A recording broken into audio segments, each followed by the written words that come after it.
The Silver Pine Diner sat at the edge of Highway 101 like a monument to better days, its chrome exterior catching the last embers of sunset and throwing them back against the encroaching forest. Alex pulled into the gravel parking lot, tires crunching over scattered Douglas fir needles, and killed the engine of their decade-old Honda. From the outside, the place looked exactly like the photograph on the job posting. A classic 1950s roadside establishment complete with neon signage promising home cooking 24 hours in flickering pink script. The warm yellow glow spilling from the windows looked inviting enough, almost cozy against the deepening shadows of the Pacific Northwest wilderness. Almost. Alex grabbed their backpack from the passenger seat and stepped out into the October air. It tasted of rain and pine sap, that particular dampness that seemed to seep into everything west of the Cascades. The job had come at the perfect time. Rent was due, student loans were breathing down their neck, and cooking was something they actually knew how to do. A night shift at a quiet diner? It sounded perfect. No crowds, no rush, just simple prep work and the occasional trucker passing through. Easy money. The gravel crunched under Alex's sneakers as they approached the entrance. Up close, the diner showed its age more clearly. The chrome had pitted in places, and the red vinyl booth seats visible through the windows were cracked and repaired with duct tape. But there was still something charming about it, something authentic in a world of corporate franchises and identical chain restaurants. A handwritten sign taped to the door read, "Night Shift, use side entrance." Alex walked around the building, noting how the parking lot lights didn't quite reach this side, leaving pools of shadow that seemed deeper than they should be. The side door was unlocked. Alex pushed through into a narrow hallway that smelled of industrial cleaner and old grease. The fluorescent lights overhead hummed and flickered occasionally, casting everything in a slightly sickly tone. Through a swinging door at the end of the hall, Alex could hear the clatter of dishes and the hiss of something frying. The kitchen was larger than expected, all stainless steel and white tile that had yellowed with age. A woman stood at the grill, her back to the door, flipping what looked like hash browns with practiced efficiency. She was older, maybe late 50s, with steel-gray hair pulled back in a tight bun. Without turning around, the woman spoke. "Are you Alex?" "Yes, ma'am. Reporting for first shift." The woman turned then, and Alex got their first good look at their new coworker. She had the weathered face of someone who'd spent decades in service industry trenches, with deep lines around her mouth and eyes that suggested she'd seen things that would never make it into polite conversation. Her name tag read Diane. "Don't call me ma'am. Makes me feel ancient." Diane's voice was rough, probably from years of cigarettes. "You know how to work a grill?" "Yes, I worked breakfast shift at—" "Good. That's all I need to know." Diane gestured toward a locker against the far wall. "Put your stuff away. Apron's in there. We've got about an hour before it gets busy." Alex wanted to ask what busy meant at a highway diner in the middle of nowhere at 11 p.m., but something in Diane's expression suggested questions weren't particularly welcome. They stowed their backpack and tied on the slightly too large apron, joining Diane at the prep station. The next hour passed in a comfortable rhythm of mundane tasks. Alex diced onions, prepped burger patties, refilled condiment bottles. Diane worked with efficiency of someone who could do these tasks in her sleep, offering curt instructions when necessary, but otherwise maintaining a silence that wasn't exactly unfriendly, just watchful. Through the service window, Alex could see the dining area, a dozen booths and a long counter with red vinyl stools. Everything was chrome and formica, frozen in a decade that ended before Alex was born. It was during a lull in the prep work that Alex first noticed the specials board. It hung on the wall beside the service window, an old-fashioned chalkboard in a wooden frame. The kind you might see in a French bistro, listing daily offerings in careful script. Alex walked over to read it, curious about what a place like this might feature. The board was divided into sections. At the top, in faded yellow chalk, someone had written the date and today's specials. Below that were the expected entries: meatloaf with mashed potatoes, $12.99, chicken fried steak, $13.99, salmon cakes, $14.99. Standard diner fare, nothing remarkable. But below these regular entries, in fresher white chalk that stood out starkly against the black surface, were other notations.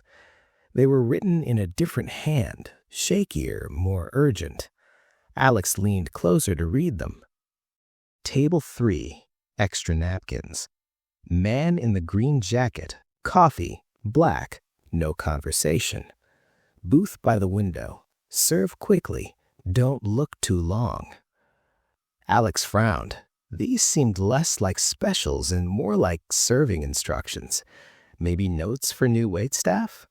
But Diane was the only other person here, and she was kitchen staff like Alex. They were about to ask about it when the fluorescent light above the board flickered, casting the chalk letters into sharp relief for just a moment before steadying again. In that flicker, Alex could have sworn the words changed. They blinked and looked again. The board read the same as before. Of course it did.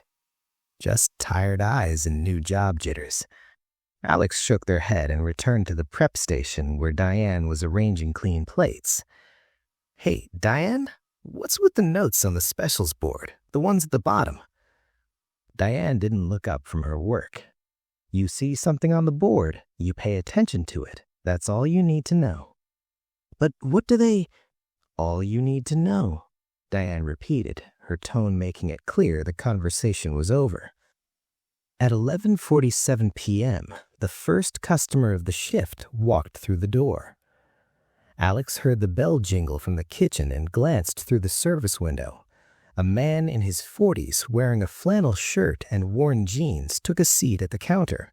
Normal enough. He looked like 100 other guys Alex had served at her previous job, probably a trucker or logger taking a break from the road.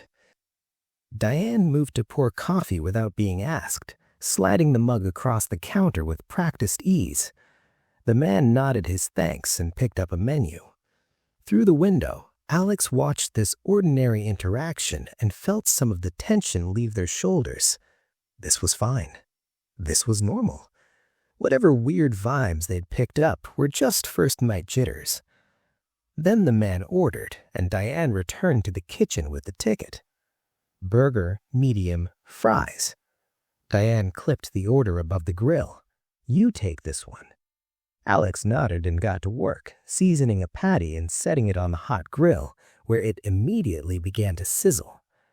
The familiar sounds and smells of cooking helped center them. This was their element. Spatula in hand, timer set, everything under control.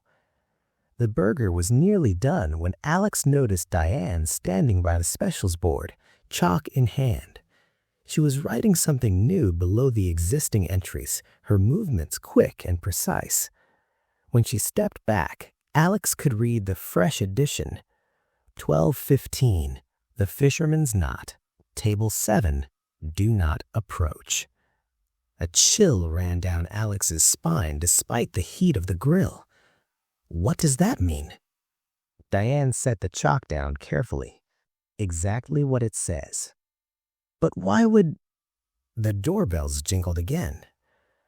Alex looked through the service window out of instinct, and what they saw made their hand freeze on the spatula.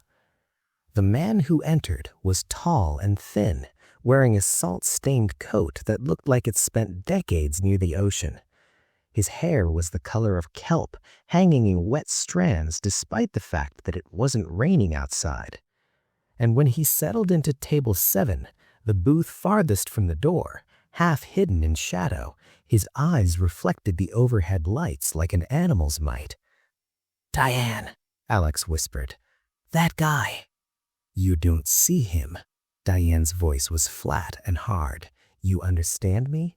You don't see him, you don't serve him, you don't go near table 7 until that board says otherwise. But he's a customer. He's a lot of things. Diane turned to face Alex fully, and there was something raw and frightened in her eyes that hadn't been there before. But he's not your customer. Now finish that burger before it burns. Alex looked down to find smoke rising from the grill. They flipped the patty quickly, but the damage was done. One side was charred black. They scraped it off and started another, hands shaking slightly. Through the service window, they could see the man at table 7.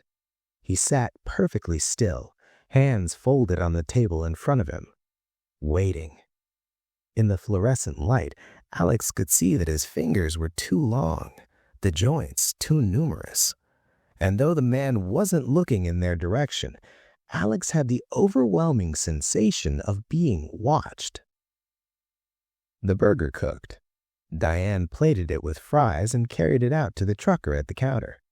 Normal service for a normal customer, but Alex couldn't take their eyes off table 7, where the impossible man sat in perfect, patient stillness. "Stop staring," Diane hissed when she returned. "That's rule number 1.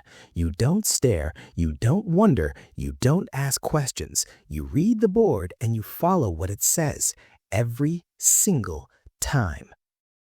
"What is he?" Diane's jaw tightened.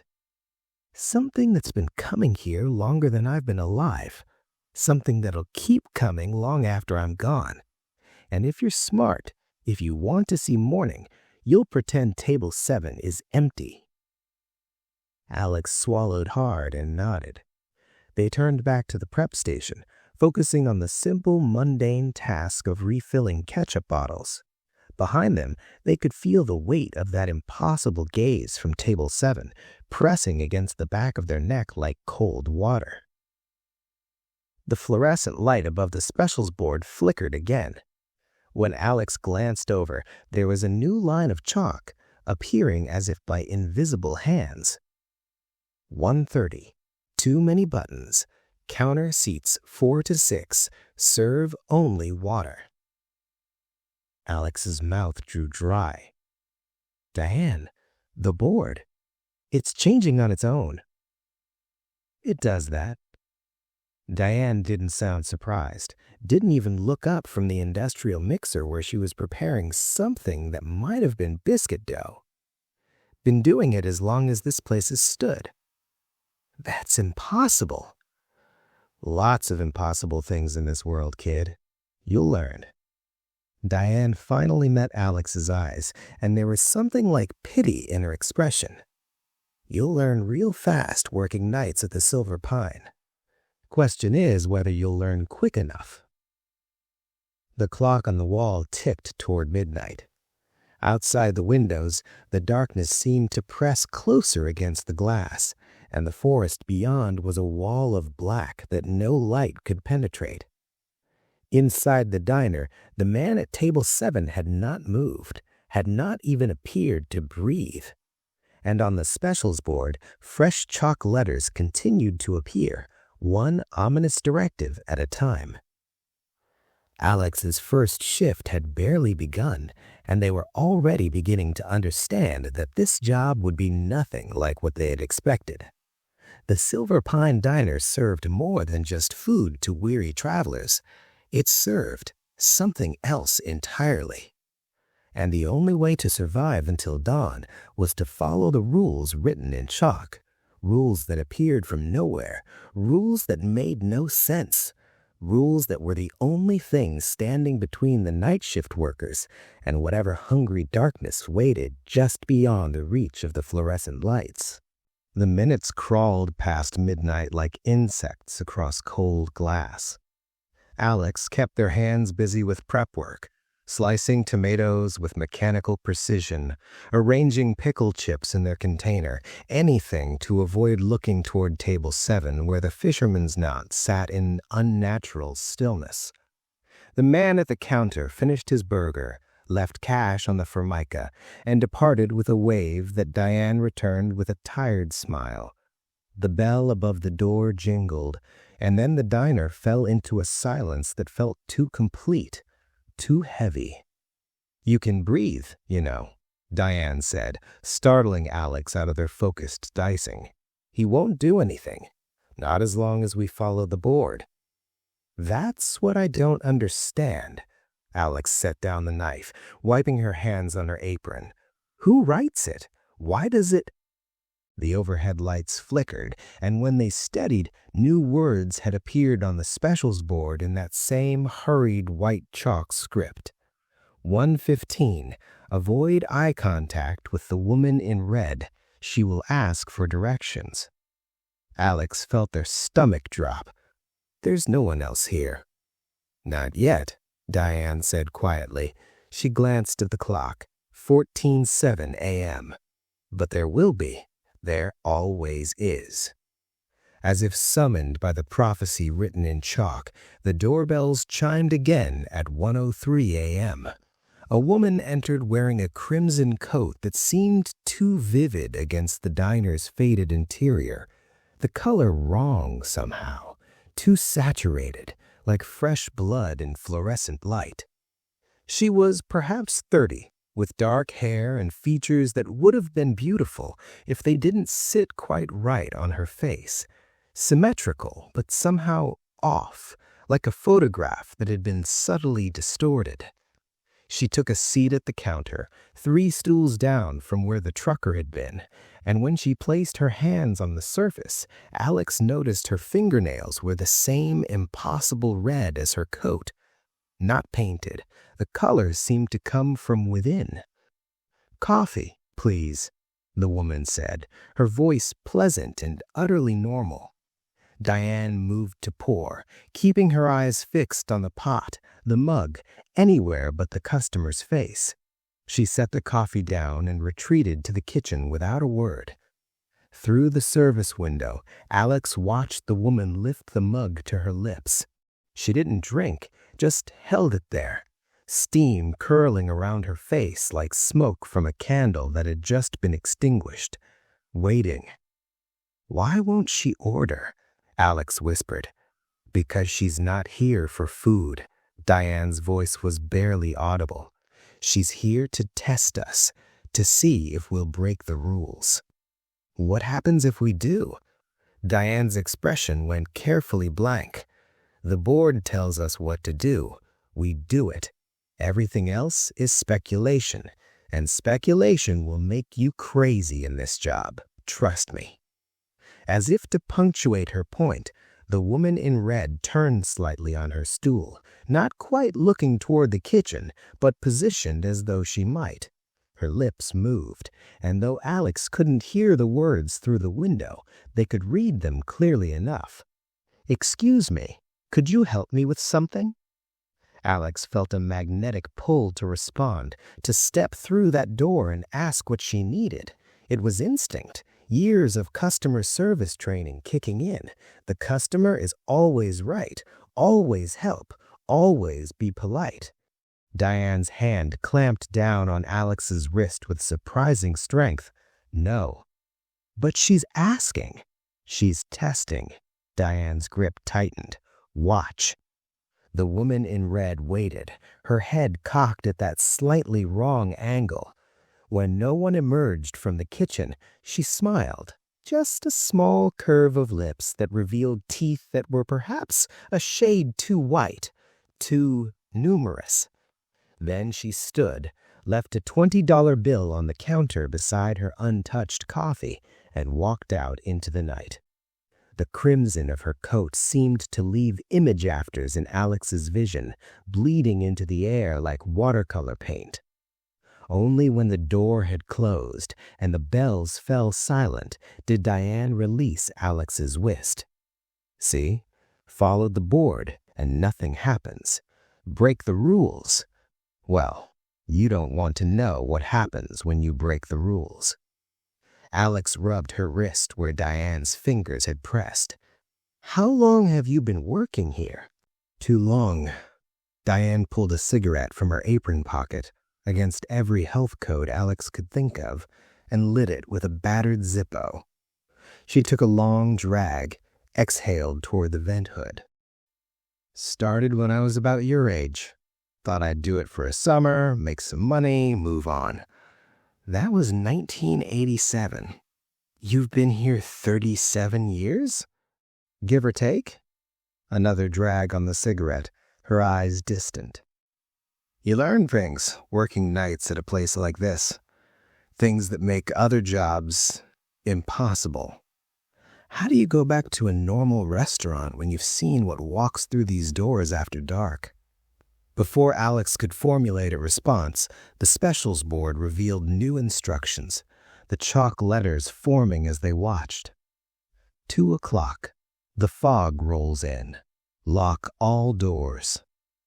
Alex glanced at the windows.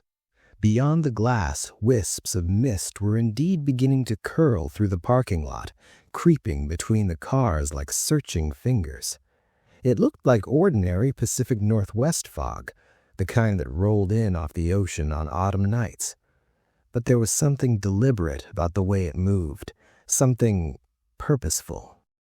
I'll get the doors, Diane said, crushing out her cigarette. You stay in the kitchen. Don't go near the windows. Why? What's in the fog?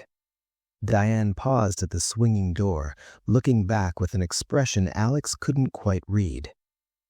Things that are looking for a way in. Things that used to be people, maybe, or things that never were. The fog brings them close, but the locks keep them out. Usually. She disappeared into the dining area, and Alex heard the click and thunk of deadbolts sliding home, far more locks than any normal diner would need. Through the service window, Alex watched Diane work her way around the perimeter, checking each window latch, each door. The fog outside had thickened dramatically, now pressing against the glass like something alive and hungry. And in that fog, shapes moved. Alex couldn't make out details, but they could see the suggestions of forms, tall, shambling things that might have once been human, short, sputtling creatures that moved on too many legs, something that drifted rather than walked, its outline shifting and reforming like smoke. They circled the diner, testing, searching for any gap in its defenses. At table 7, the fisherman's knot still sat in perfect immobility. But now his kelp-colored hair seemed to writhe slightly, as though responding to the presence of those things in the fog. His 2 long fingers tapped once against the table, a slow, deliberate rhythm that made Alex's teeth ache. Diane returned to the kitchen, slightly out of breath. We're secure. As secure as we can be, anyway. What are those things? Hungry. Diane started a fresh pot of coffee, though there were no customers to serve it. Old habits, Alex supposed. Or maybe just something to do with her hands. Hungry. They're always hungry. But the silver pine has protections. Old protections built into its bones. As long as we follow the rules, as long as the board guides us, they can't get in. And if we don't follow the rules, then the protections fail. The locks don't hold. And those things out there, Diane gestured toward the fog-shrouded windows, they'd very much like to meet you.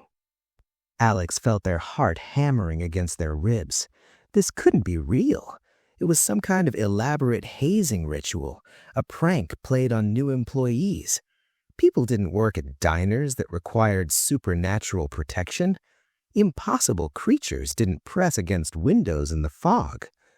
But the chalk on the specials board continued to write itself, and through the service window, Alex could see those shapes circling in the mist. And at table 7, the thing that looked like a man but moved like deep water sat waiting for something Alex couldn't begin to understand. The specials board flickered under the fluorescent light. New words appeared. 2:30. Woman with too many buttons. Do not count them. What does that even mean? Alex asked, But Diane had gone pale, her hand trembling slightly as she refilled her coffee cup. That's a bad one. Haven't seen that warning in years. Not since... She stopped herself, shaking her head. Just remember, don't count the buttons, no matter how much you want to, no matter how your eyes try to do it automatically, you stop yourself. Understand? No, I don't understand any of this. You will. God help you, but you will. At 2:27 a.m., the fog parted just enough for a figure to approach the door. Alex watched through the service window as a woman emerged from the mist, her movements smooth and unhurried. She wore a long black dress that might have been fashionable in some other decade, and down the front of that dress ran 2 neat rows of buttons. Dozens of them, hundreds perhaps. They gleamed under the diner's exterior lights, bone white, blood red, ocean blue, forest green, each one distinct, each one catching the light in a way that drew the eye and held it. Alex found their gaze drifting down the rows, starting to count automatically. 1, 2, 3, 4. Eyes up, Diane snapped, and Alex jerked their attention away, their heads suddenly pounding with a headache that felt like ice picks behind their eyes. The woman reached the door and pulled. It didn't budge. Diane had locked it, following the board's instructions.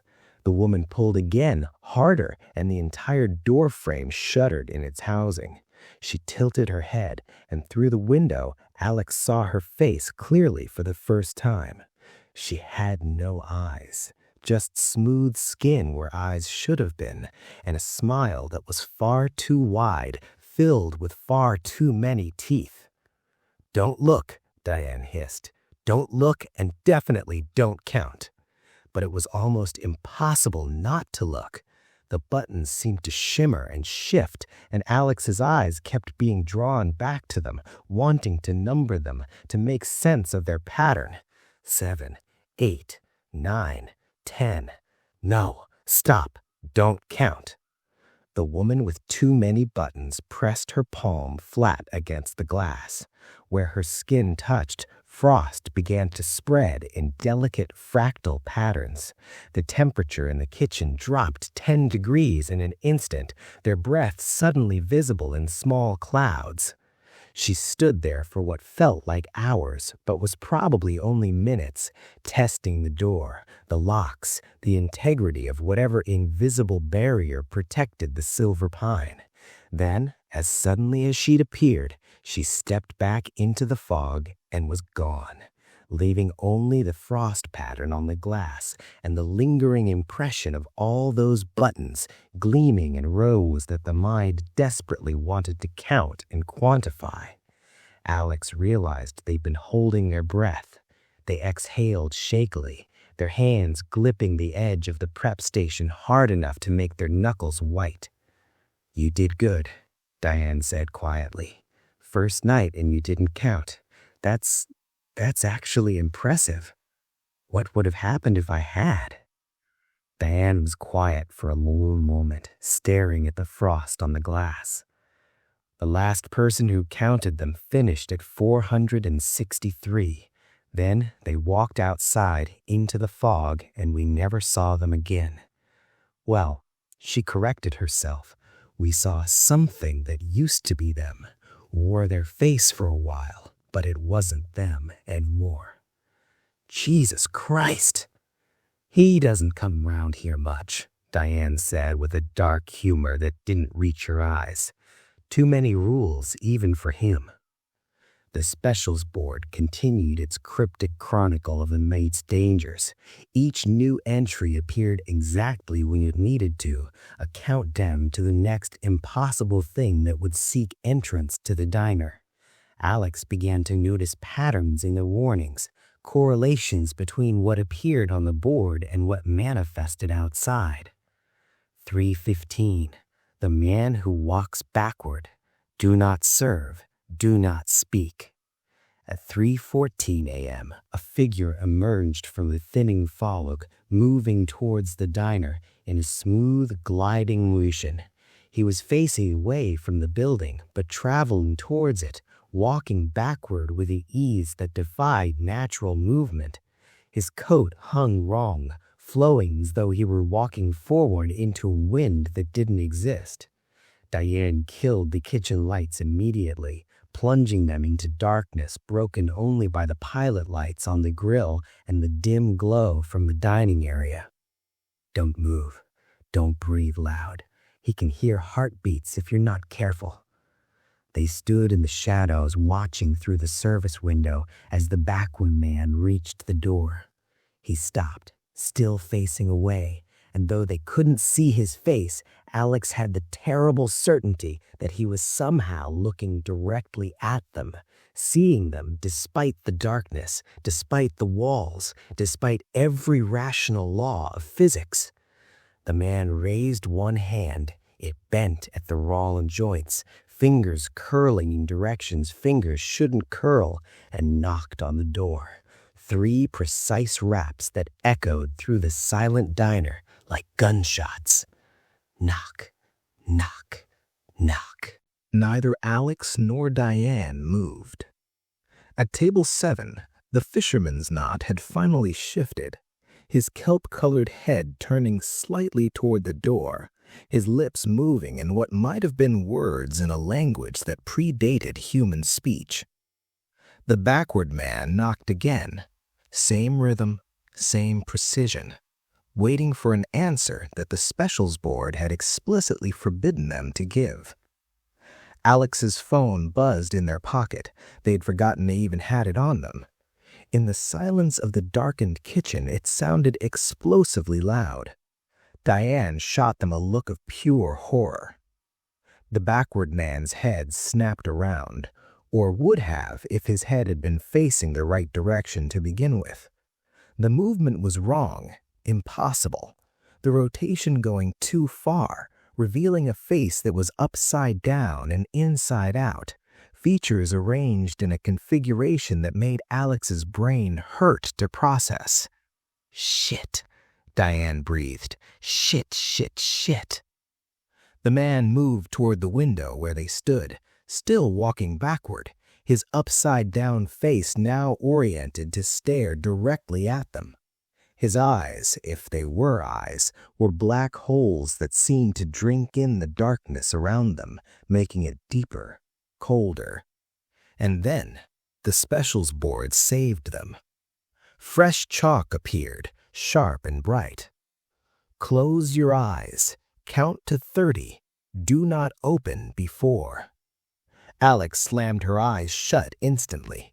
Beside them, they heard Diane do the same. In the darkness behind their eyelids, Alex counted 1, 2, 3, 4. They could hear the backward man at the window now, his nut breath frosting the glass, his fingers tapping against it in that same 3-beat rhythm. Knock, knock, knock. The sound went through Alex like electricity, making her muscles twitch, her jaw clench. 10, 11, 12, 13. The tapping grew more insistent. The temperature dropped further. Alex's breath came in ragged gasps, but they kept counting, kept their eyes screwed shut even as every instinct screamed to open them, to see what was happening. 21, 22, 23. Something scratched against the window. Not fingernails, something harder, something that left grooves in glass. The sound made Alex's teeth ache, but they didn't open their eyes. 28, 29, 30. Alex opened their eyes. The backward man was gone. The fog had lifted significantly, pulling back to reveal the parking lot and the dark line of trees beyond. Through the service window, they could see the night settling into that pre-dawn quiet, the quality of darkness just beginning to soften around the edges. At table 7, the fisherman's knot remained, but he seemed less substantial now, as though the approaching morning was already beginning to dissolve whatever allowed him to exist in this space. Diane turned the kitchen lights back on, and both of them blinked against the sudden fluorescent glare. "Check the board," she said. Alex looked. The specials board had been wiped almost clean, just a few faint traces of chalk dust remaining. But at the bottom, in letters that seemed to pulse with a light of their own, were new words. "Dawn approaches. Prepare for transition. Count the living." "What does that mean? Count the living?" Alex asked. Diane's face had gone gray. "It means we make sure everyone in this diner is still themselves, still alive in the way that matters."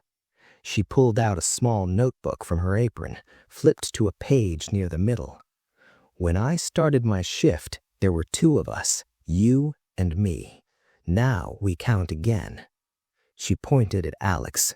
1. Then at herself. 2. They both looked toward table 7, where the fisherman's knot sat in his impossible stillness. "He doesn't count," Diane said firmly.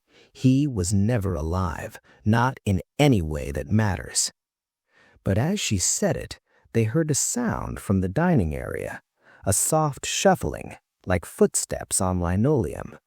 Diane's eyes widened. "We locked all the doors. No one should have been able to get in." They moved to the service window and looked out into the diner proper. At the counter, sitting on the stool where the woman in red had been hours earlier, was a figure in a cook's uniform. The uniform was old-fashioned, the style from perhaps the 1960s, and it was stained with something dark that might have been grease or might have been blood. The figure turned to face them, and Alex saw with creeping horror that it wore a name tag that read Alex in cheerful script. It was them, or something wearing their face, their body, their identity like a poorly fitted suit. "That's not possible," Alex whispered. "Count the living," Diane repeated, her voice shaking. "God help us, count the living." The thing at the counter that wore Alex's face smiled with too many teeth. And outside, the first hint of dawn began to paint the eastern sky with threads of gray light.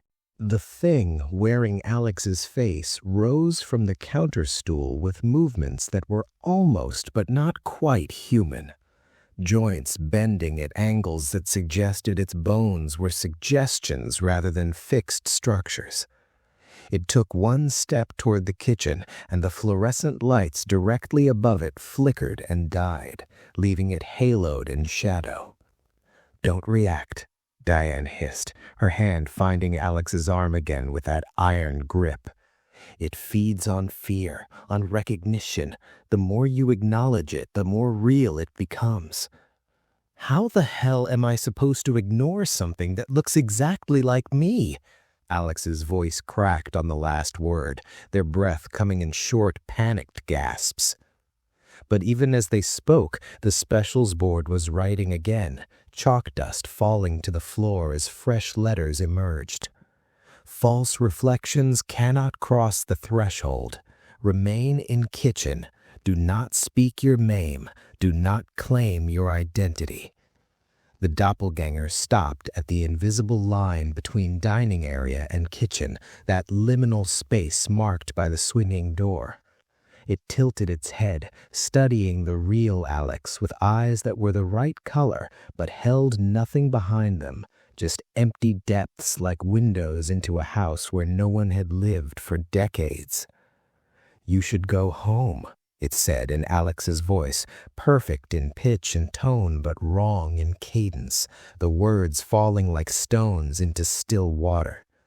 "Shut up," Diane snapped at the thing, then immediately caught herself, pressing her lips together hard.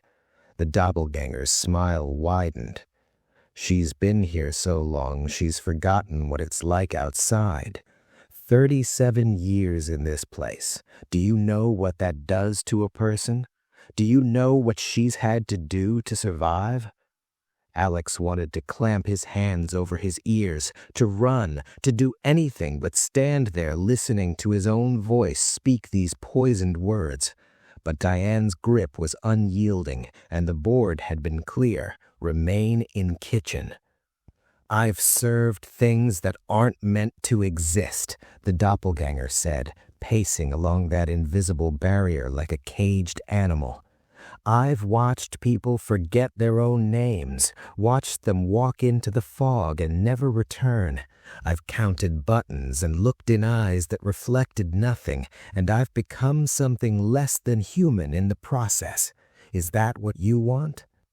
It's lying, Diane said, her voice steady despite the fear Alex could feel trembling through her grip. It takes your shape and speaks your doubts, tries to make you break the rules, tries to make you step across that threshold where it can reach you. The doppelganger laughed, and it was Alex's laugh but hollow, echoing as though coming from the bottom of a deep well. Am I lying, or am I the only thing in this place telling you the truth? Look at the board, Alex. Really look at it. Against their better judgment, Alex glanced at the specials board. The chalk letters seemed to writhe now, revealing layers of text beneath the current warnings, years, decades, perhaps centuries of instructions written and erased and written again. And beneath all of them, in letters so faded they were barely visible, Alex could make out older words. The price of knowledge is paid in sanity. What serves may also be served.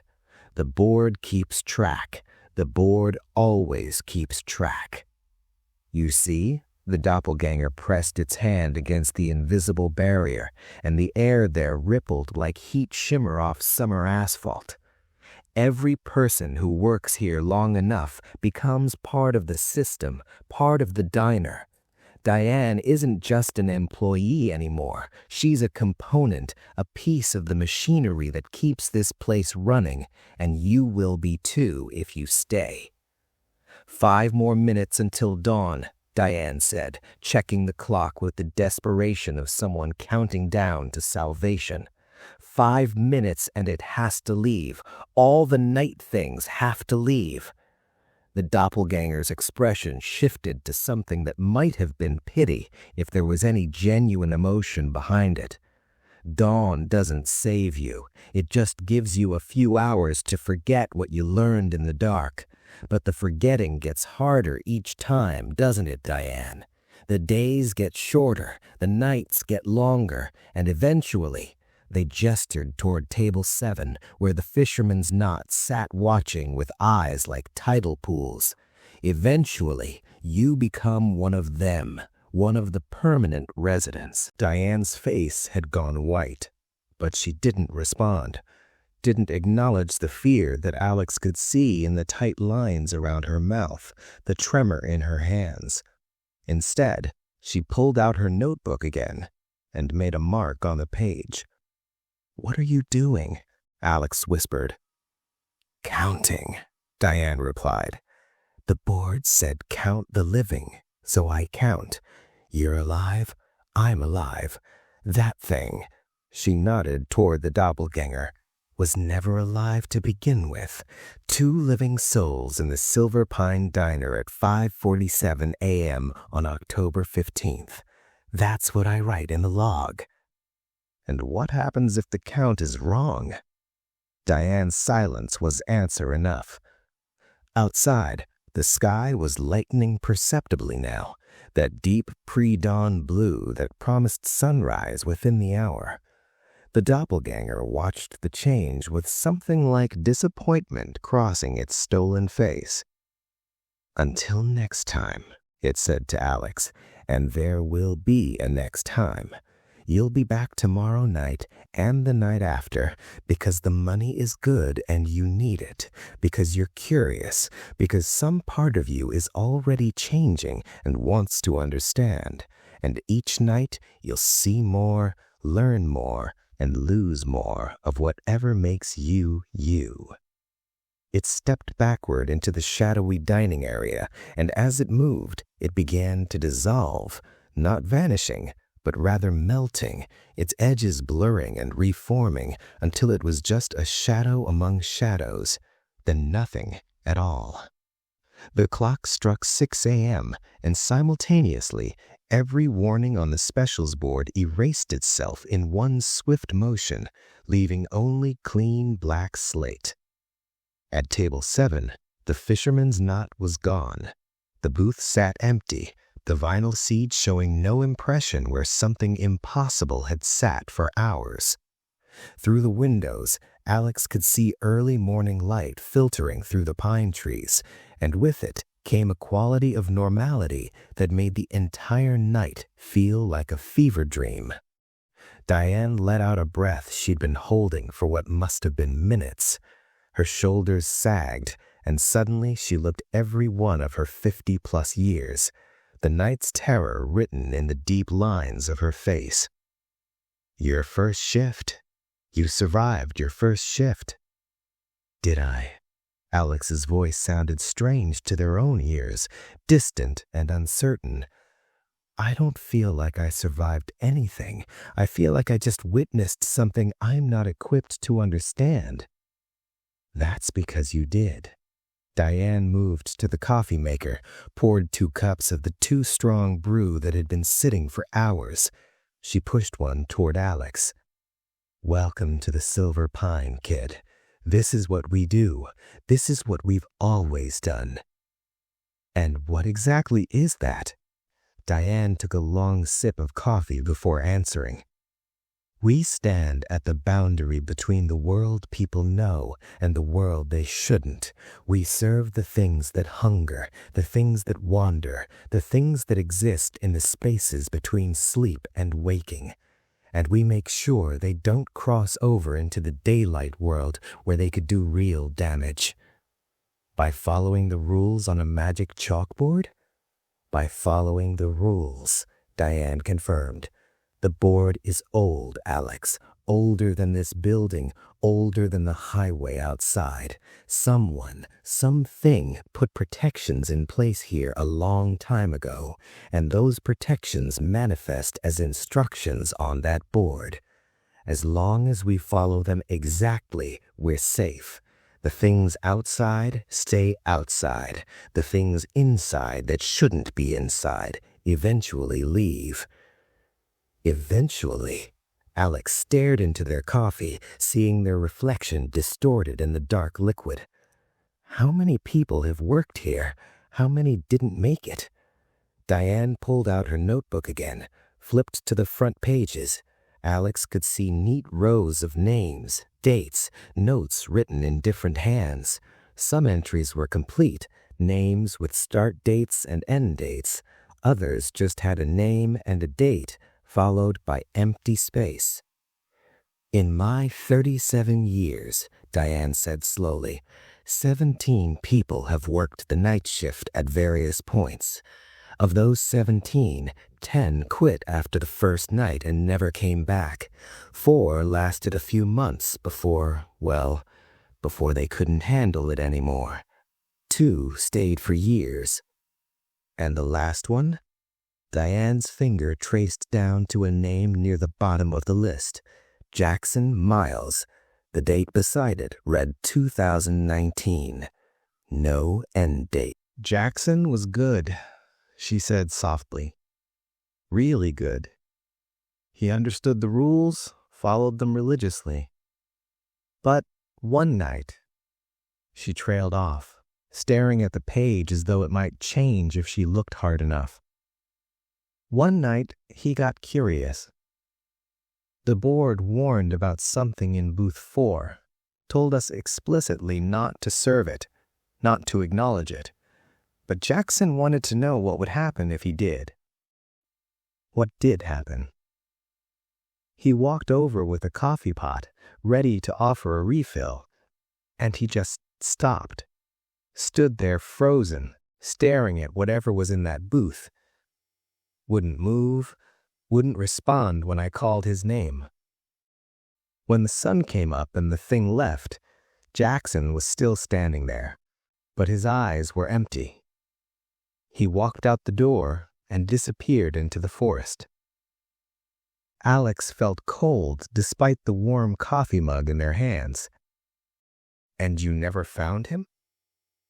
"Oh, we found him." Diane's expression was haunted, or something wearing his skin. It came back 3 nights later, sat in booth 4, and ordered the exact breakfast Jackson always made for himself, spoke with his voice, moved with his mannerisms. But the eyes were all wrong. Whatever Jackson had been, he wasn't anymore. The kitchen fell silent, except for the hum of the refrigeration units and the distant clicking of the clock.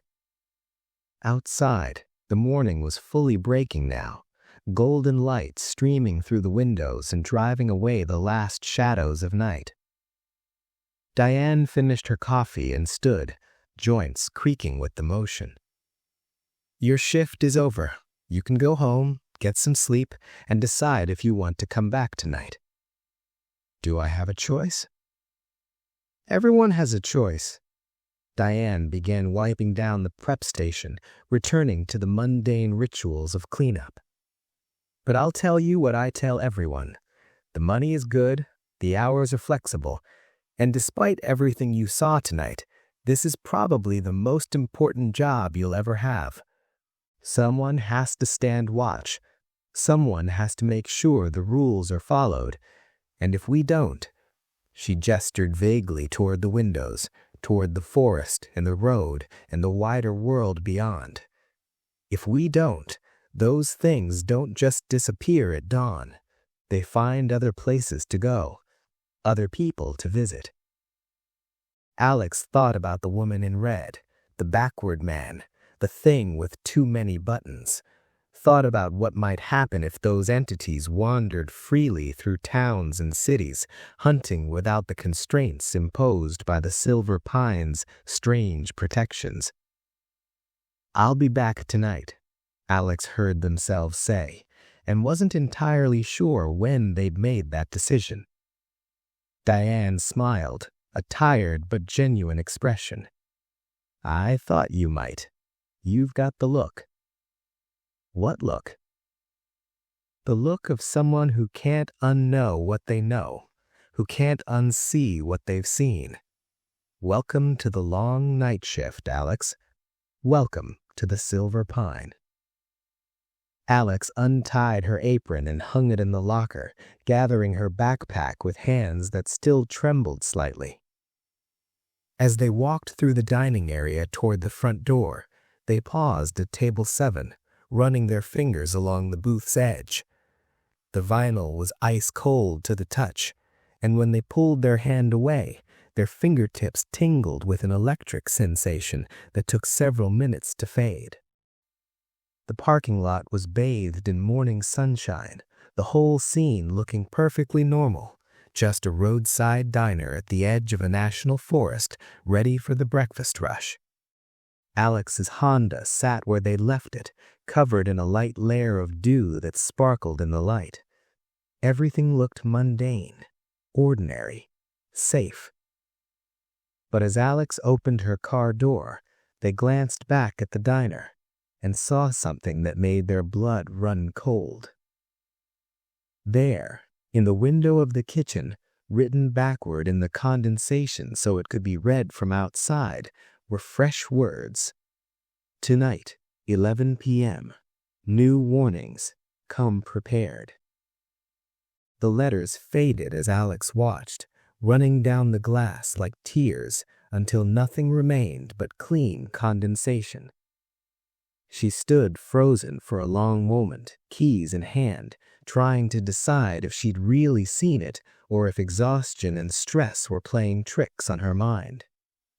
Inside the diner, she could see Diane moving through her closing routine, wiping tables and refilling napkin dispensers. Just another morning at the Silver Pine.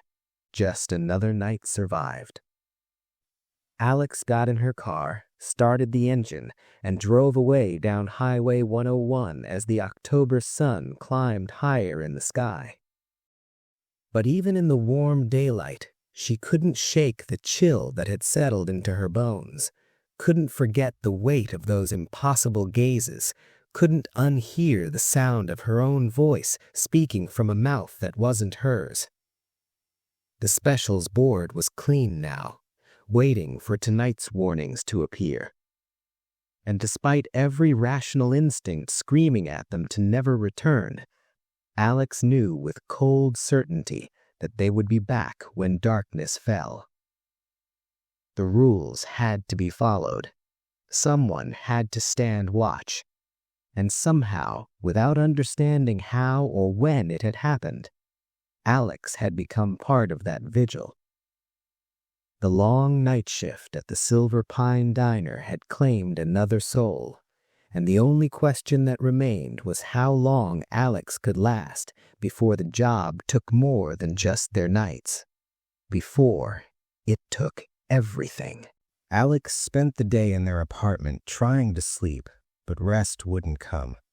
Every time they closed their eyes, they saw the fisherman's knot's two long fingers tapping on the table, the woman in red's impossible crimson coat, the backward man's inverted face. They finally gave up around 2 p.m., sitting at their kitchen table with a notebook and trying to make sense of what they'd experienced. The logical part of their brain insisted it had all been some kind of elaborate prank, maybe involving hallucinogens slipped into the coffee, or a gas leak causing shared delusions. But logic didn't account for the way the board had written itself, or the fact that their doppelganger had known things about Diane, about the diner's history that no prankster could have known. Alex began writing down everything they could remember. The timeline of warnings, the descriptions of entities, the specific rules given for each. As they wrote, patterns began to emerge, subtle correlations that suggested an underlying structure to the chaos. The fisherman's knot appeared first, always at table 7, always associated with water imagery, that kelp-colored hair, those movements like deep currents. The woman in red arrived next, her warning specifically about eye contact and directions, suggesting she fed on connection, on interaction. The woman with too many buttons couldn't be counted, couldn't be quantified. The backward man couldn't be spoken to, couldn't be acknowledged. Each entity had specific parameters, specific rules for safely coexisting with them during their time in the diner. And the board knew. Somehow, the board always knew exactly when they would arrive and exactly how to avoid whatever made them dangerous. Around 5 p.m., Alex's phone buzzed with a text from an unknown number. "Bring a red pen tonight. Trust me. D." Diane. Of course the diner would have Alex's number from the employment paperwork. But why a red pen? Alex added it to their growing list of questions and spent the remaining hours before shift researching the Silver Pine Diner's history. The internet yielded surprisingly little. The diner had been built in 1952, originally called Pine Haven Cafe. It had changed hands several times over the decades, each owner eventually selling or abandoning it for reasons the records didn't specify. The current owner was listed as Silver Pine LLC, with an address that led to a law office in Seattle. No actual person's name appeared anywhere. More interesting were the gaps in the historical record. The diner would be mentioned in local newspapers for years, then go completely silent for months or even years at a time, only to reappear as though it had never been gone. And in the archives of the local paper, Alex found small articles, missing persons reports mostly, people last seen at or near the Silver Pine Diner who simply vanished. The victims varied: truckers, travelers, once an entire family of 4 who'd stopped for a late dinner in 1973. The last entry Alex found was from 6 years ago, a hiker named Jackson Miles, who'd been working at a diner near milepost 47 and had failed to show up for a family dinner. Never found, never explained. Jackson, the name from Diane's notebook, the one who'd gotten curious.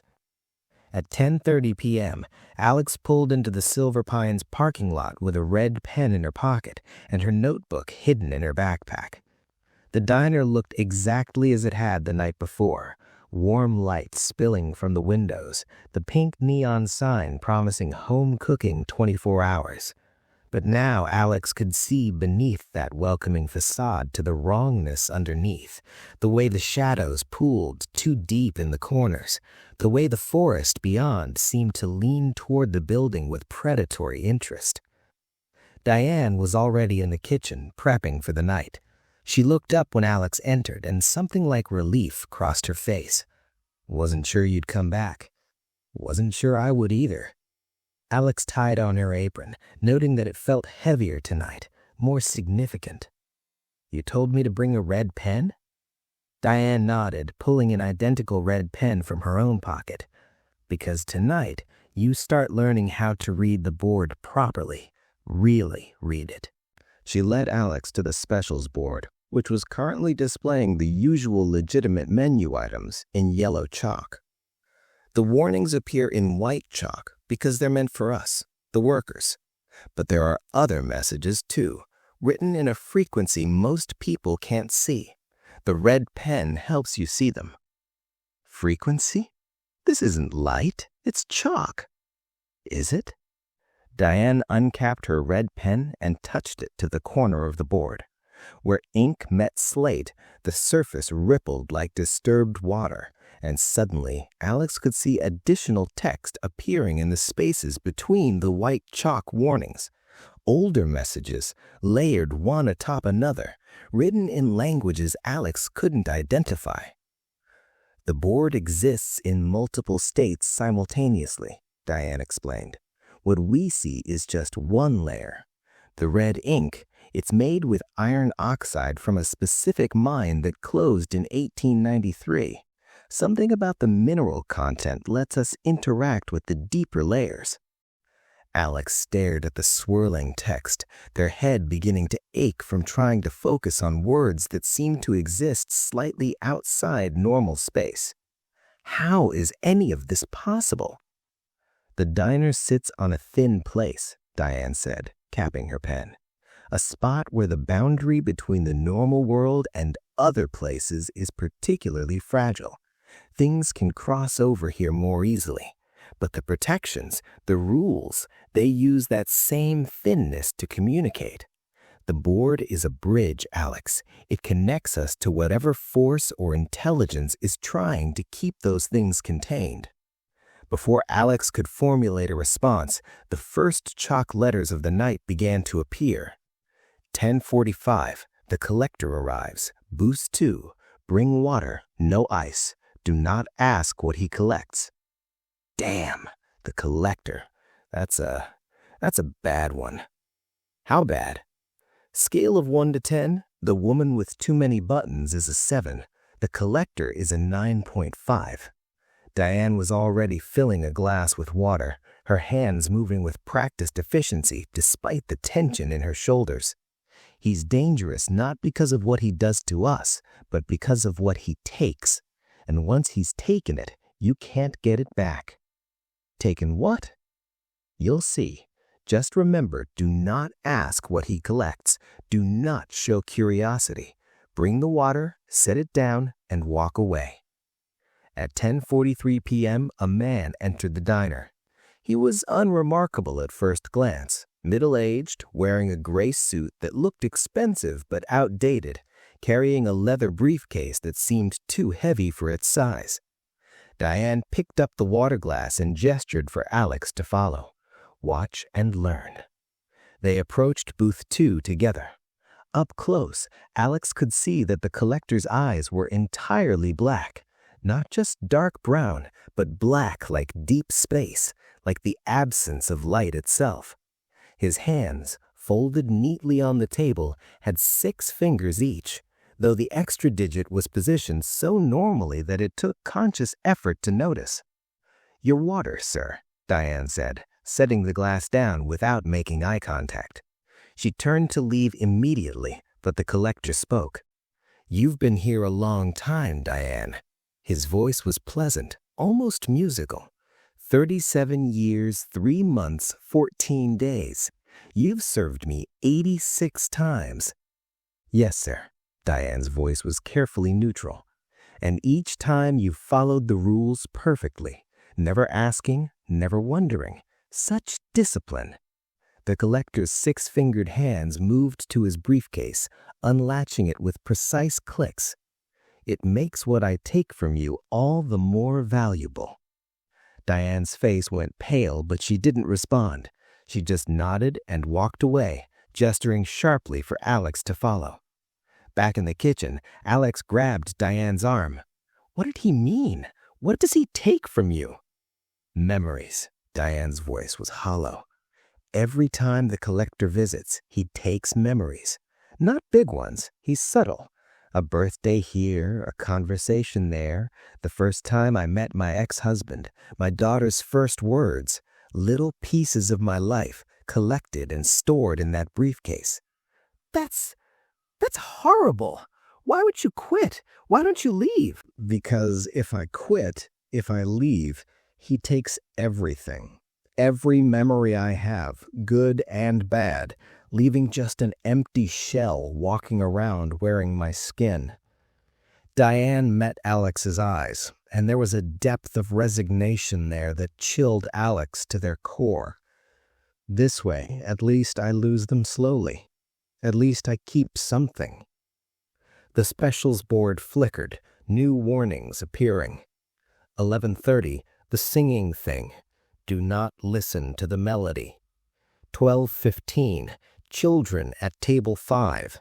They are not children. 1 o'clock, the smiling woman returns. Same rules apply. "It's going to be a busy night," Diane said, pulling out her notebook. "The board is giving us more warnings than usual. That means more entities crossing over, more rules to follow." "Why tonight? What's different?" Diane pointed to a small notation at the bottom of the board, one Alex had missed.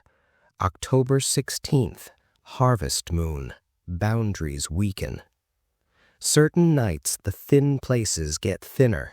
Equinoxes, solstices, specific moon phases. Tonight, the barrier between worlds is like tissue paper.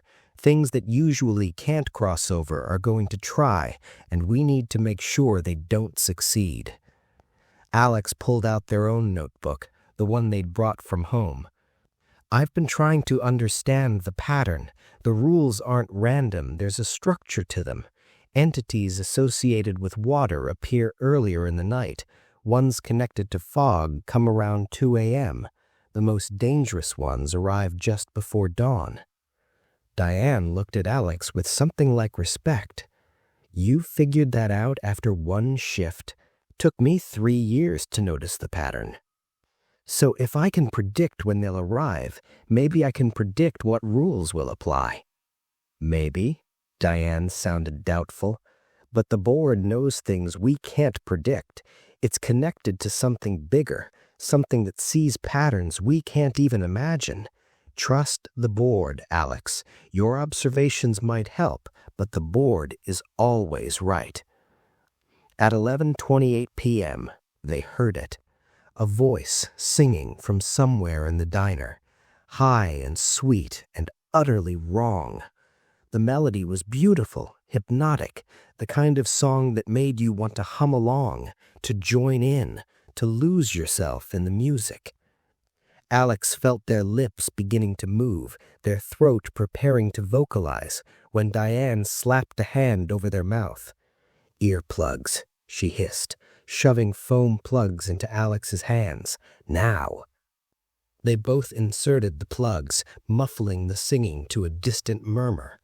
Through the service window, Alex could see the source, A figure sitting in one of the middle booths, its mouth open impossibly wide, the song pouring out in visible waves of distortion that rippled the air like heat shimmer.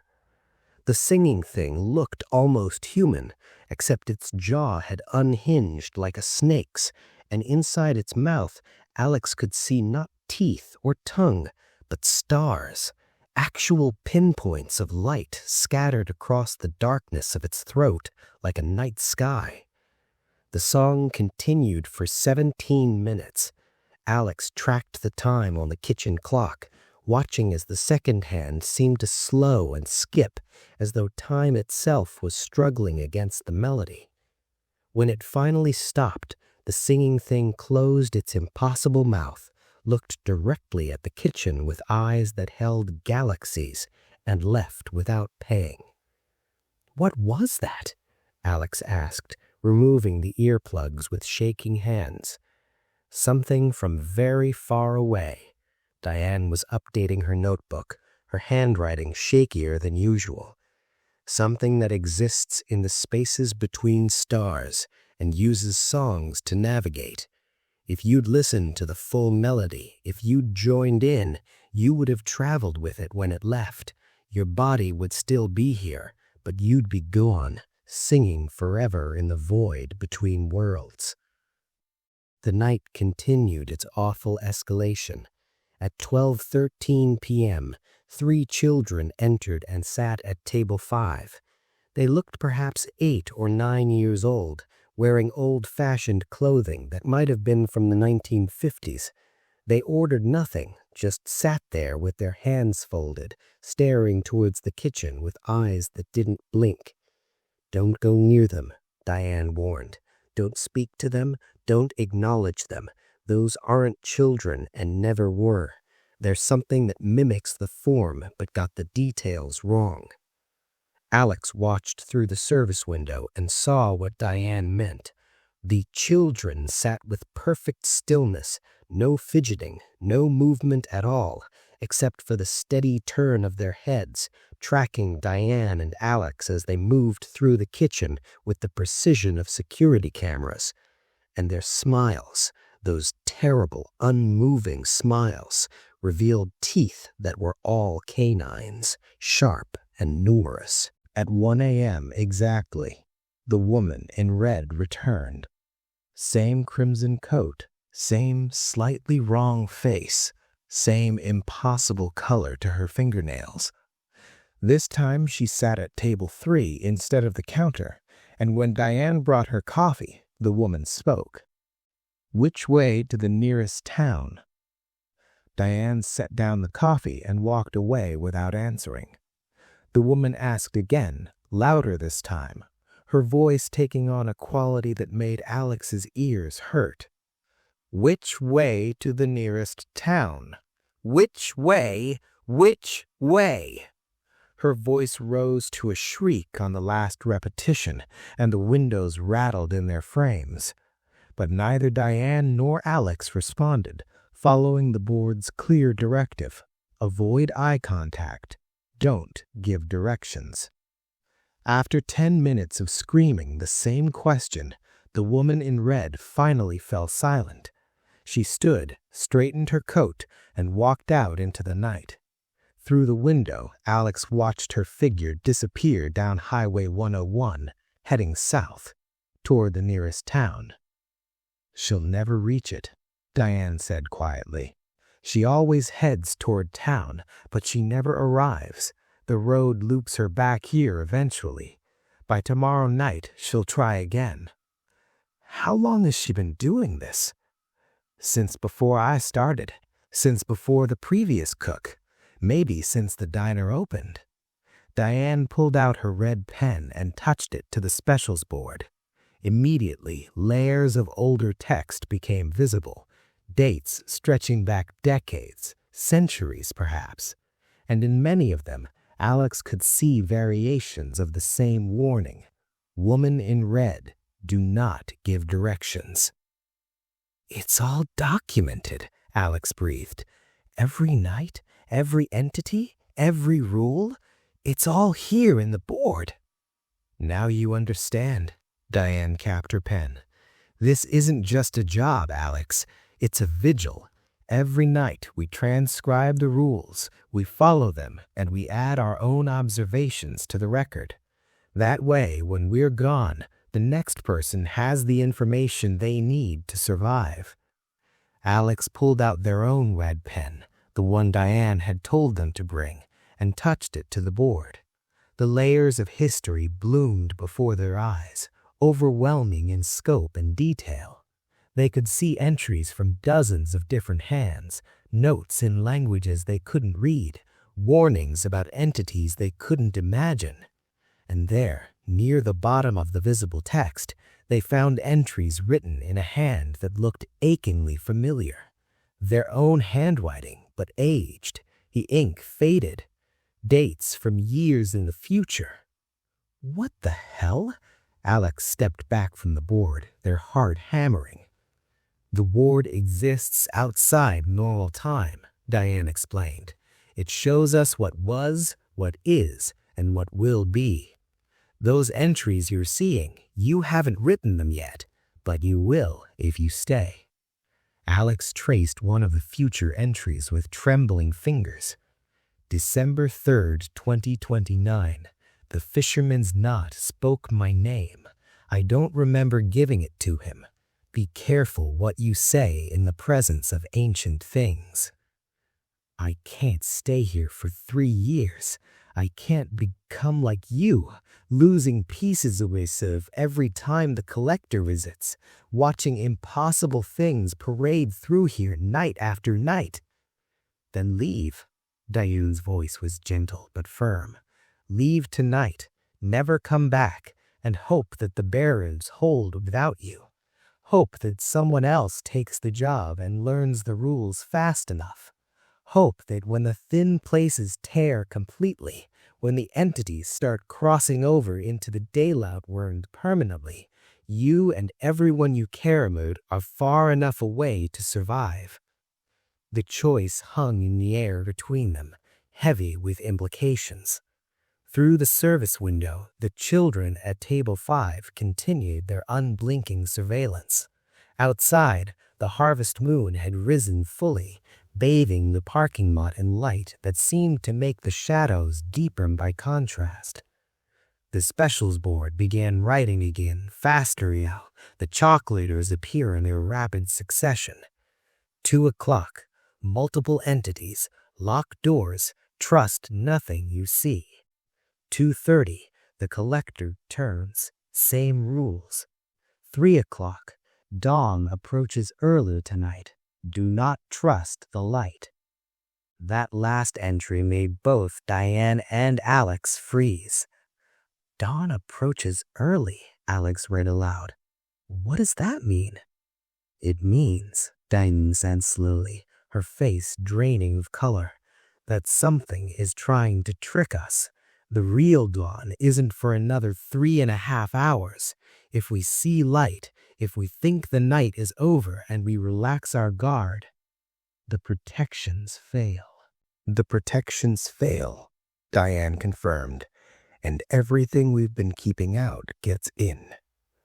The fluorescent lights above them flickered, and for just a moment, Alex could see through the kitchen window that the sky was lightening.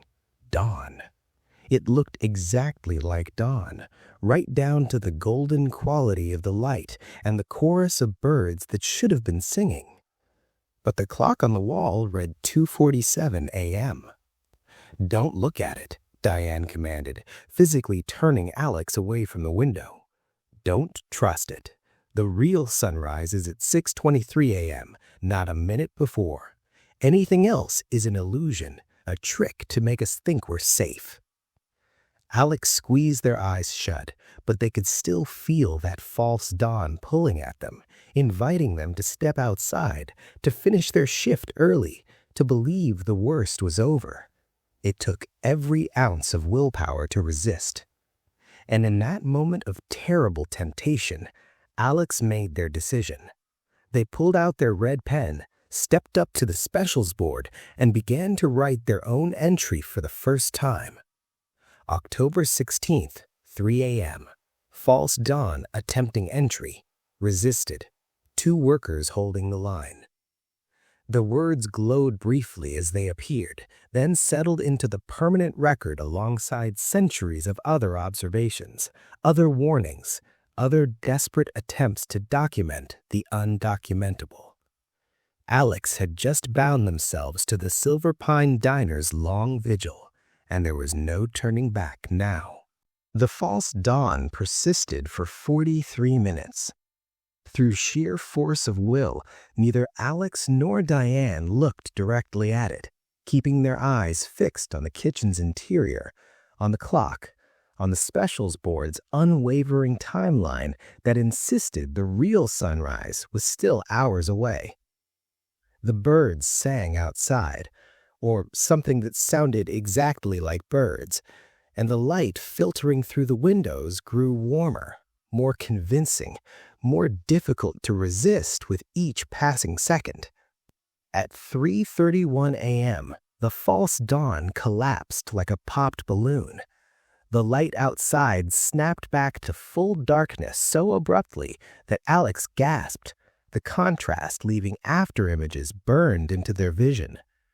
The bird songs cut off mid-note, leaving a silence that felt accusatory, angry that its trick hadn't worked. Jesus, Alex breathed, gripping the prep station for support. How many people has that caught? Diane consulted her notebook, flipping through pages marked with red ink. 4 that I know of personally, probably more before my time. They see the light, they think their shift is over, they step outside. She trailed off, shaking her head. The protections only work inside the diner during the night hours. Step outside before real dawn, and you're in their territory. What happens to them? Same thing that happened to Jackson. They get taken, replaced with something that wears their shape but isn't them anymore. And those replacements? Diane's voice dropped to barely above a whisper. Those replacements eventually try to work their way onto the staff. That's what your doppelganger was last night. Something trying to establish itself as the real you so it could gain access to the diner's protections. The specials board began its next warning. 4 o'clock. The collector returns. New trade offered. Refuse all trades. Alex felt her stomach drop. He already took memories from you tonight. Why is he coming back? Because he knows we're tired, stressed, more likely to make mistakes. Diane pulled out a small flask from her apron and took a sip of something that smelled like whiskey. When people are desperate, when they're at their lowest, he offers trades, gives back something he took in exchange for something bigger. And it always sounds reasonable in the moment. What kind of trades? He'll offer to return a precious memory in exchange for all memories of a specific person, or he'll offer to restore your sense of hope in exchange for your ability to trust. He once offered me back the memory of my daughter's birth in exchange for the ability to remember her face. Diane's hands shook as she capped the flask. I almost said yes. At exactly 4 a.m., the collector re-entered the diner. This time, he didn't sit at a booth. He stood just inside the door, his briefcase held in his 6-fingered hands, his black eyes fixed at Alex with an intensity that felt like being dissected by something ancient and cold. You, the new one, you've been writing yourself into the record. Alex said nothing, remembering the board's instruction, refuse all trades. Don't engage, don't respond. I have something of yours, the collector continued, opening his briefcase. Inside, Alex caught a glimpse of objects that seemed to exist in more than 3 dimensions. Photographs that moved and breathed, journals written in languages that hurt to look at, small glass vials filled with swirling colors that might have been liquid memories. The collector reached into the case and withdrew something that made Alex's breath catch. It was a Polaroid photograph, but not just any photograph. It showed Alex at age 7, standing next to a golden retriever, both of them grinning at the camera. Alex's childhood dog, Chester, the dog that had died when Alex was 8, the memory of which had been slowly fading for years. "I haven't taken this memory yet," the collector said softly, "but I will.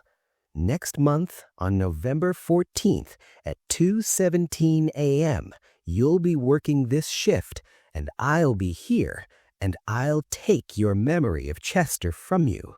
Every moment you spent with him, every walk, every time he slept at the foot of your bed, it will all vanish as though it never existed." Alex felt tears prickling at their eyes.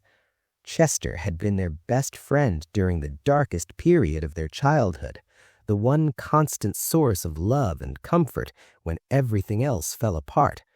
The thought of losing those memories was almost unbearable. "But it doesn't have to be that way," the collector continued, his voice gentle, almost kind. "I can keep this memory safe for you, protected. All you need to do is make a trade." "Don't listen," Diane hissed from behind Alex. "Whatever he offers, it's not worth it." "All I ask," the collector said, "is that you give me your first memory, your very first memory of being alive. One moment, probably something small, insignificant, something you barely recall anyway. Maybe a sensation of warmth, or a sound, or a color. In exchange, I'll preserve every memory of Chester perfectly. You'll never lose him." It sounded so reasonable. One vague, barely there first memory in exchange for years of precious moments with Chester. What even was Alex's first memory? They couldn't quite grasp it. Something about sunlight through curtains, maybe, or their mother's voice. Whatever it was, it seemed like such a small price. Alex's hand started to reach toward the photograph when Diane grabbed their wrist with iron strength. "Your first memory," she said urgently, "is the anchor of your entire consciousness. It's the first moment you became you instead of just a collection of sensory inputs. Give that up, and every memory that came after starts to unravel. He's not asking for one memory, Alex. He's asking for permission to eventually take them all." The collector smiled, and it was the saddest expression Alex had ever seen. "She's not wrong, but she's not entirely right either. You're going to lose the memory of Chester anyway. I've already seen it happen. At least this way, you get to choose how you lose things." "No," Alex said, the word coming out stronger than they felt. "No trade. I'll take my chances with what happens naturally." The collector studied Alex for a long moment, then carefully placed the photograph back in his briefcase. "As you wish. I'll see you November 14th, then. We'll see if you still feel the same way about choice when the moment comes." He left, the door closing softly behind him, and Alex collapsed against the prep station, shaking violently. "You did good," Diane said quietly, rubbing Alex's shoulder. "First real test, and you passed.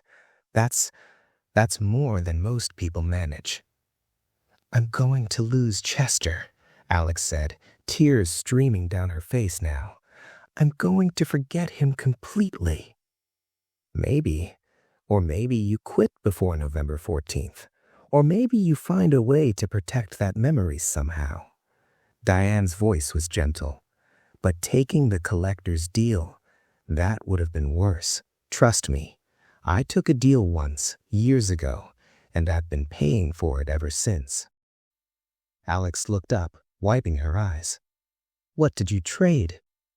"The memory of why I started working here in the first place." Diane's expression was haunted. I can't remember what brought me to the Silver Pine. Can't remember if I was running from something or towards something, if I had a choice or if this was the only option. That gap in my history, it's made everything since feel hollow, like I'm living a life whose beginning I don't understand. The board was writing again. 5 a.m. Final hour. Maintain vigilance. The desperate ones make final attempts. Final hour, Diane muttered, checking the clock. 1 more hour until real dawn. This is when things get dangerous. The entities know their time was running out, so they take bigger risks, try harder to break the rules. As if to illustrate her point, the diner's front door crashed open with enough force to crack the glass. A figure stumbled in, and for a moment Alex thought it was human, a hiker or traveler who'd gotten lost in the woods. But as it moved into the light, they saw the truth. It was wearing human skin like an ill-fitting coat, the seams visible at its wrists and neck. Its face was a mask that didn't quite align with the skull underneath, creating a constant expression of twisted agony. And its eyes were empty sockets from which poured an endless stream of what looked like black water. "Help me," it said, in voice like grinding stone. "Please, I need help." Every instinct in Alex's body screamed to respond, to help, to do something. But the specials board had no warning about this entity, no instructions on how to handle it, which meant either it had never appeared before, or it's a new one. Diane breathed. Something that's never crossed over before. The board doesn't know what it is. What do we do? Diane pulled out her red pen with shaking hands and touched it to the board. Immediately, older text began appearing, scrolling back through decades of records, searching for anything similar. Finally, words stabilized. 1967. Skin wearer. Do not invite in. Already inside nullifies protection. Burn sage. Salt the threshold. Shit! We need sage and salt, now. Diane was already moving, pulling supplies from a cabinet Alex hadn't noticed before. A emergency kit filled with items that had nothing to do with cooking. Dried sage bundles, mason jars of salt, a leather-bound book filled with handwritten instructions. The skin wearer stumbled further into the diner, leaving wet footprints of that black substance. "Please," it repeated. "I used to be someone. I had a name. Help me remember." Alex felt something crack in their chest. Whatever this thing was now, it had been a person once. Someone who'd gotten lost, gotten taken, gotten transformed into this monstrosity. And some part of it still remembered being human enough to seek help. "We can't help you," Diane said, her voice breaking despite her steady hands as she lit the sage. "I'm sorry, but we can't."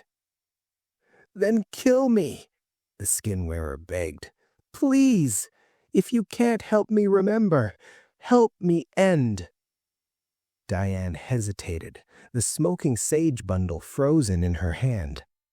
In that moment of hesitation, the skin wearer lunged forward with inhuman speed, reaching for Diane with hands that were rotting away as even as they moved.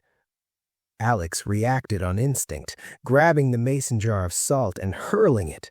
The glass shattered against the skin wearer's chest, salt scattering across its stolen skin. Where the salt touched, the flesh began to smoke and blacken, holes appearing that revealed nothing inside, just empty darkness, void where organs should have been.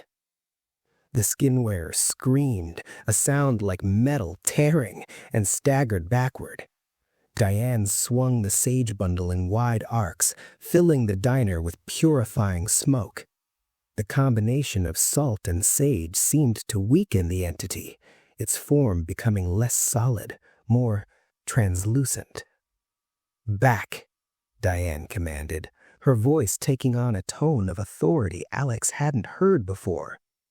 "By the old rules and older protections, by the boundaries set in this place before either of us drew breath, you are not welcome here.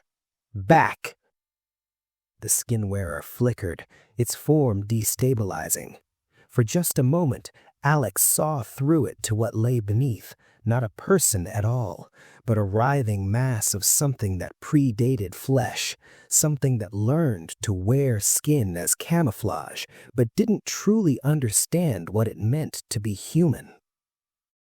With a final agonized wail, the entity collapsed into a pool of that black water, which quickly evaporated, leaving only scorch marks on the linoleum.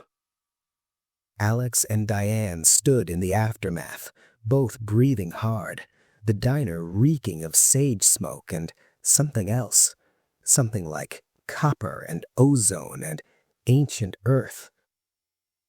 "That was new," Diane said finally, making notes in her book with shaking hands. "In 37 years, I have never seen anything break through the door like that during active hours." "The barriers are weakening," Alex said, the realization settling over them like a shroud. "That's what all of this means, isn't it? The harvest moon, the false dawn, something powerful enough to manifest without a prior warning on the board. The thin places are getting thinner." Before Diane could respond, every light in the diner went out at once. Total darkness descended, so complete that Alex couldn't see their hand in front of their face. In that darkness, they heard movement, footsteps, breathing, the rustling of things that should not exist, converging from all directions on the diner. "Diane," Alex whispered. "Here, don't move. This is the final test. Right before true dawn, they all come at once. Everything we've kept out all night makes one last push." Through the darkness, Alex heard the fisherman's knot's wet, shambling footsteps, the woman in red's voice calling for directions, the children that weren't giggling in perfect unison, the singing thing beginning its melody of stars and void, the backward man's reversed breathing, the skin wearer's begging, the collector's musical voice offering trades. All of them, simultaneously, pressing against the diner's protections from every angle. "We hold," Diane said, her voice steady despite the fear Alex could hear underneath. "We hold the line, we trust the protections, and we wait for dawn. That's all we can do." In the absolute darkness, Alex felt for the specials board, their hands finding the cool slate surface. They pulled out their red pen and began to write by touch alone, documenting this moment for whoever came after. October 16th, 5:47 a.m. Complete darkness. All entities converging. 2 workers holding against the final push. If you read this, we survived. If you don't find more entries after this date, we didn't. Trust the protections. Trust the rules. Don't break the line. The entities pressed closer. Alex could feel them now, their presence like weight on their chest, their breath like ice on their skin. The collector's voice whispered directly in their ear. "Just step outside, just for a moment. See if the dawn is real this time." "No," Alex said aloud. "No, no, no." Beside them, Diane began to recite something. Not quite a prayer, not quite a spell, but something in between.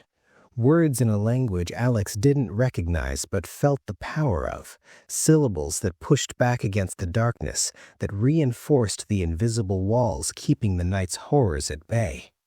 Alex joined in, not knowing the words but following the rhythm, adding their voice to Diane's in a desperate attempt to hold the line. And as they did, they felt something shift, not just in the diner, but in themselves. A settling, a commitment, a transformation from employee to guardian, from worker to warden. This was what the job truly was. Not just cooking food and following strange rules, but standing watch at the boundary between worlds, using their mere presence and adherence to ancient protocols to keep horrors contained. It was exhausting, terrifying, soul-destroying work, and it was absolutely necessary. The darkness pressed for what felt like hours, but the clock, when Alex could finally see it again, showed had been only 7 minutes. At exactly 6:23 a.m., the first true ray of sunrise cut through the eastern windows, and the darkness shattered like glass. The lights flickered back on. The entities were gone, not driven away gradually, but simply gone, as though they had never existed. The diner looked exactly as it always did at shift's end, clean, normal, ready for the breakfast crowd that would arrive at a few hours. The specials board wiped itself clean in one smooth motion, all warnings vanishing, leaving only the legitimate menu items written in faded yellow chalk. Alex and Diane stood in the kitchen, exhausted beyond words, covered in salt and sage ash and the residue of impossible things. Around them, the diner settled into its daytime normalcy, just a roadside restaurant where the night shift had been quiet and eventless. Diane pulled out her notebook and made the final entry of the night. October 16th to 17th shift. 2 workers, 2 survivors. Barriers held. New entity documented. Tradition continues. "Is it always like this?" Alex asked, their voice hoarse from reciting protective words. "The harvest moon makes it worse. Most nights are quieter. But yes, every night we hold the line. Every night we follow the rules. Every night we make sure that whatever exists on the other side of those thin places stays there, instead of bleeding into the world where people live without knowing these things exist." Alex looked at their hands, still trembling, still gripping the red pen. "I can't do this every night." "No one can, but you do it anyway, because someone has to." Through the windows, the morning light was growing stronger, burning away the last shadows of night. Cars would start appearing on Highway 101 soon. Truckers, early commuters, tourists heading north to see the forests and coast. Normal people living normal lives, completely unaware that they'd just been protected through the night by 2 exhausted cooks and a magic chalkboard in a roadside diner. Alex untied her apron and hung it in the locker next to Diane's. Her backpack felt heavier than it should, weighed down not by physical objects, but by knowledge that couldn't be unknown, experiences that couldn't be unfelt. "Same time tonight?" Diane asked, though it wasn't really a question. Alex thought about the collector's promise, about the memory of Chester they would lose in November, thought about the skin wearer's desperate plea for death rather than existence, thought about Diane, trapped here for 37 years, losing pieces of herself night by night, but staying because the alternative was worse. They thought about the false dawn, about how close they'd come to stepping outside and being taken, about the doppelganger, still out there somewhere, waiting for another chance to replace them. And they thought about all the people traveling Highway 101, stopping at the Silver Pine for coffee and pie, never knowing they were dining at the threshold of reality itself. "Same time tonight?" Alex confirmed. Diane smiled, tired but genuine. "Welcome to the long shift, kid. Welcome to the vigil." As Alex walked out into the October morning, the sun warm on their face after hours of impossible darkness, they glanced back at the diner one final time. In the window, barely visible in the daylight, they could see the faint outline of text written in condensation.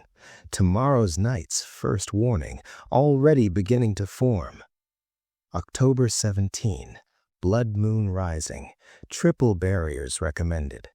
This will be the hardest night yet. Alex got in their Honda, started the engine, and drove away down Highway 101. But even in the warm sunshine, they felt the weight of the red pen still in their pocket, the responsibility now etched into their bones. The specials board kept its records. The entities circled and tested. The thin places grew thinner with each passing year. And at the Silver Pine Diner, night after night, the graveyard shift workers stood their ground against the darkness. Not heroes, not warriors, just ordinary people who'd stumbled into an extraordinary responsibility and chosen to carry it, even though it would slowly consume them, even though they would lose pieces of themselves to the collector and the fog and the terrible knowledge of what lurked in the spaces between worlds. Someone had to follow the rules. Someone had to read the board. Someone had to make sure the next shift had the knowledge to survive. Tonight, that someone was Alex. Tomorrow night, and the night after, and all the nights that would come until they either broke or became like Diane, a permanent fixture, a component of the machinery, more guardian than human. The cycle would repeat, the rules would be followed, the horrors would be contained. And on the specials board, in layers of chalk visible only to those who knew how to look, the records would continue to accumulate, a chronicle of the ongoing war between the world people knew and the world they desperately needed not to know, fought one quiet night shift at a time. Alex merged onto Highway 101, heading north, the Silver Pine Diner disappearing in their rearview mirror. But its shadow stretched long across their future, and they knew with absolute certainty that they would be back when darkness fell.